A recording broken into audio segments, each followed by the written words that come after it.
राधे राधे दोस्तों आप सभी का आपके अपने पसंदीदा YouTube चैनल आध्यात्मिक कहानी में तहे दिल से स्वागत है। दोस्तों आज की कथा शुरू करते हैं। आज की कथा है कोकिला व्रत कथा। जी हाँ दोस्तों, कोकिला व्रत से जुड़ी कथा का संबंध भगवान शिव एवं माता सती से जुड़ा है। माता सती ने भगवान शिव को प्राप्त करने के लिए लंबे समय तक कठोर तपस्या को करके उन्हें पाया था। कोकिला व्रत कथा का वर्णन शिव पुराण में मिलता है। इस कथा के अनुसार देवी सती ने भगवान को अपने जीवन साथी के रूप में पाया। इस व्रत का प्रारंभ माता पार्वती के पूर्व जन्म अर्थात सती के रूप में है।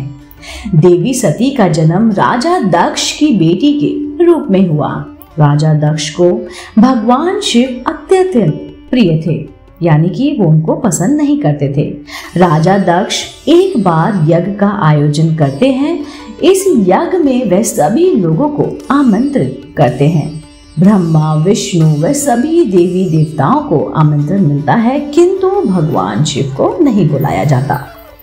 ऐसे में जब देवी सती को इस बात का पता चलता है कि उनके पिता दक्ष ने सभी को बुलाया लेकिन अपनी पुत्री को नहीं, तब सती ने यह बात सहन न कर सकी और सती ने शिव से आज्ञा मांगी कि वह भी अपने पिता के द्वारा किए जाने वाले यज्ञ में जाना चाहती हैं।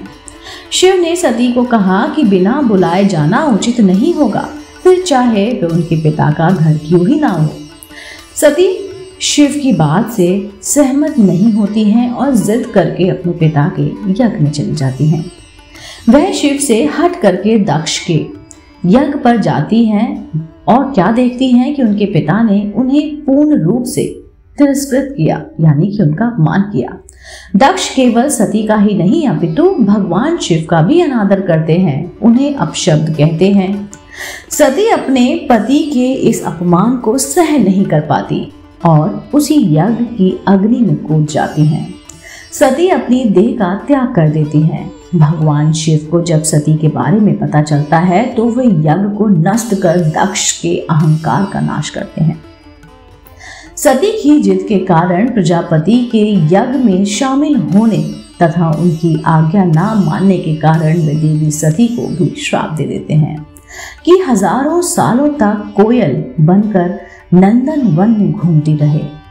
इस कारण से इस व्रत को कोकिला व्रत का नाम दिया गया, क्योंकि देवी सती ने कोयल बनकर हजारों वर्षों तक वहां तप किया, फिर पार्वती के रूप में उत्पन्न हुई और ऋषियों की आज्ञा अनुसार आषाढ़ के एक माह से दूसरे माह व्रत रखकर शिव जी का पूजन किया, जिससे शिव जी प्रसन्न होकर उन्होंने पार्वती के साथ विवाह कर लिया।